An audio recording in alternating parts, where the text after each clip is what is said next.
High friends, welcome to யாஷிகர். ரீசெண்டாக கொஞ்ச நாள் முன்னாடி கரூர் அங்கே வந்து ஷூட்டிங் எல்லாம் போச்சு. நம்மளோட அனிதா சம்பத் புதுசாக ஒரு சீரியல் வந்து நடிச்சிட்ருக்கேன்.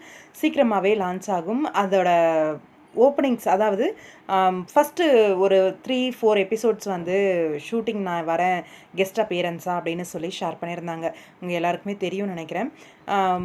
கல்யாணம், அப்புறம் கல்யாணம் பண்ணிவிட்டு ஓடி போகிற மாதிரி, அங்கே வந்து கரூரோட அந்த கொசு வலை அந்த இடத்துல வந்து ஒரு சில அப்டேட்ஸ் எல்லாம் கொடுத்துருந்தாங்க அனிதா.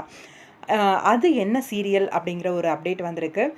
நான் இதான சத்தியமாக எதிர்பார்க்கல. என்ன சீரியலாக இருக்கும் அப்படி எதிர்பார்த்தேன்னா, மேபி நம்மளோட விஜய் டிவி இல்லை ஜீ தமிழ் அந்த மாதிரி ஏதாவது இருக்கும் அப்படின்னு நினச்சிட்டு இருந்தேன். பார்த்தா அவங்க கலைஞர் டிவிக்காக ஒர்க் பண்ணியிருக்காங்க. கலைஞர் டிவியில் புதுசாக வரப்போகிற பவித்ரா அப்படின்ற சீரியலில் தான் வந்து அவங்க ஒர்க் பண்ணியிருக்காங்க. இதில் இன்னொரு சர்ப்ரைஸான விஷயம் என்னென்னா, இதில் ஹீரோவாக நடிக்கிறவர் யார் அப்படின்னா, கவிஞர் சிநேகன். உங்கள் எல்லாருக்குமே தெரியும், நிறைய சூப்பர் ஹிட் பாடல்களை எழுதினவர். அதே மாதிரி பிக் பாஸ் மூலயமா ரொம்பவே பிரபலமான ஸ்னேகன் தான் இந்த சீரியலில் வந்து ஹீரோவாக நடிக்கிறாரு அப்படிங்கிற மாதிரியான தகவல் வந்திருக்கு. ஃபஸ்ட் டைம் வந்து ஹீரோவாக நடிக்கிறாரு பவித்ரா சீரியலில். உண்மையிலேயே பெரிய ஒரு சர்ப்ரைஸ் தான்.